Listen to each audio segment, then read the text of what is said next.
Hello. I am Fluffy Pants 1337. As only a pair of pants, I haven't been very familiar with these genetic disorders that you dumb humans can have. After some research, I've learned a little about them. Some make life much harder for those who have them, others can kill you before you turn 5. They are caused when DNA is mutated as either the sperm or egg, so all the cells of the baby have the bad and do bad things. Now, what's the first question that came to mind when I learned about all these disorders? What is the most insignificant genetic disorder out there? What genetic disorder has the least impact on everyday life, and is the last thing you think of when you're thinking of genetic diseases? So I set out to answer this question. I searched far and wide. I traveled the world, climbed the tallest mountains, walked through the hottest deserts, and swam across the biggest oceans, to answer this question, and today, I am happy to announce that I have succeeded. The most insignificant genetic disorder known to man is polydactylism. Polydactylism, or polydactyly, is a genetic disorder on the 7th autosomal chromosome pair, that can be caused by many genes, that causes something truly terrifying, the growth of the one or more extra fingers and or toes. The extra finger or toe, aka digit, can be located by the pinky, center, or thumb, big toe. These are known as preaxial, central, and postaxial digits. They can be standalone digits, or they can attach to another finger like your thumb or pinky. There are two types of digits you can receive, a type A and type B. Type A digits are mostly, or full developed, and can be used just like a normal digit. Type B digits are poorly developed, and sometimes don't even have any bone, so they're just a small thing of skin that's just kinda there. If you get only a type B digit, it's okay to feel completely scammed, and ask for a refund. Polydactylism may not just give you one extra digit, but multiple. It's possible to have many fingers or toes.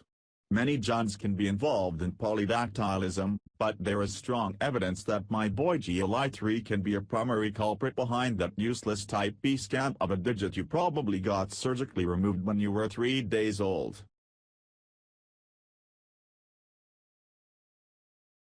Polydactylism is typically an isolated condition, but it can come with other genetic disorders if your parents were really into tanning and hated sunscreen. Some can be bad. So if you have a newborn with polydactylism, be sure to ask if your child has any other genetic disorders. I will discuss this more later on.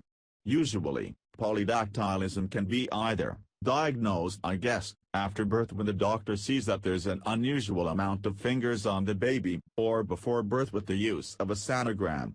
If you have no idea what that word means, it's just the pictures of the baby the doctors take before the baby is born. Life expectancy is unaffected by an isolated condition of polydactylism.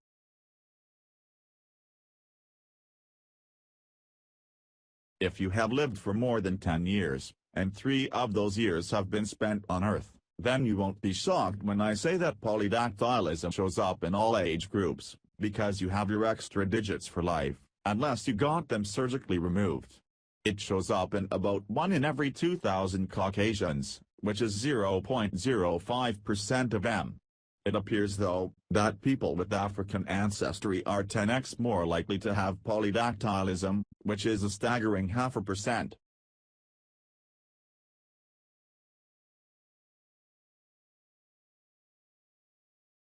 Get it surgically removed. There. Done. How hard was that? Don't worry, this is what my sources told me. I didn't just assume. The title of this section is capitalized the same way as on my paper. It was in all caps, until the person writing it got tired of holding shift for a full second, and stopped 2/3 of the way through. This section is basically about other disorders that can have polydactylism as a symptom.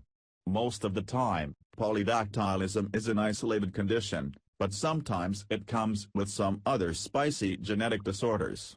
For example, there is a genetic disorder called trisomy 13, which is caused by an extra chromosome in the 13th pair. It causes big birth defects, in the heart, the abdominal wall, and other places too. You know, nothing big. It only leads to certain death. Another cool disorder is polysyndactylism. It's when you got both polydactylism and syndactylism at the same time. Syndactylism is when two digits fuse together, so therefore polysyndactylism is when there is an extra digit, and it fuses with another digit, which could be extra or not. How spicy! This can also come with over 100 other genetic disorders. Sometimes, the cause of polysyndactylism can't be determined.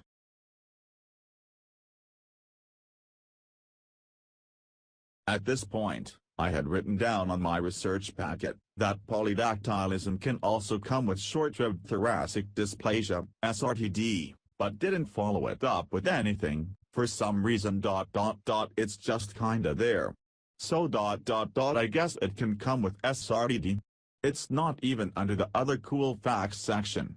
It's on the checklist page, just kinda sitting there, and I don't know which source I got it from, but I also don't feel like going back to where I got it from and what I was going to say because I already got everything I need, so I'm just going to write a whole paragraph about not knowing why I wrote it down. Although polydactylism can come with some no-good disorders, when it's an isolated condition, it ain't gonna do anything, and it might even be a complete scam of a finger and be more useless than the country of Andorra, a country on the border of France and Spain that is usually marked as a dot on world maps, because it's so small, and has an incredible population of 77,281. If you're lucky enough to have a type of extra digit, good for you. You can do things slightly faster now, and maybe have a stronger grip on things. This is worst genetic disorder out there 100%.